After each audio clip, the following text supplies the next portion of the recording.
they either will be able to or are able to predict where you will be just by running your data that they can find openly on all the backdoors they have on social media, everything you've ever emailed, read, received, scroll through. Yeah, We will get that's to a place where they know where you will be. I don't know the extent, but I do have a contact that subcontracts to the NSA, and he didn't confirm, but he just like nodded his head that when I threw a scenario towards him, like, is it possible, or is potentially it happening that all this data, because they're collecting data on everybody, partial, basically, they just want to know everything about everyone in case you ever become a threat to them.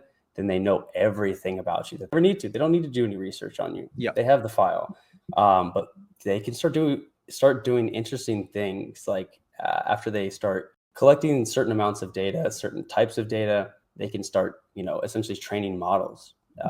And then they can start putting these together and training larger models of how these smaller models will interact. And essentially, like you said, to certain degrees, potentially how you respond to certain scenarios. So that's kind of like Yep. already going down the pathway of trying to have like future prediction algorithms and stuff like that. So some crazy Yep. stuff going on right now. Oh, yeah. We're all creatures of habit, right? If you've lived a certain way for 40 years, the likelihood of you waking up tomorrow and changing everything about you, everything, is No. very small. And they know it.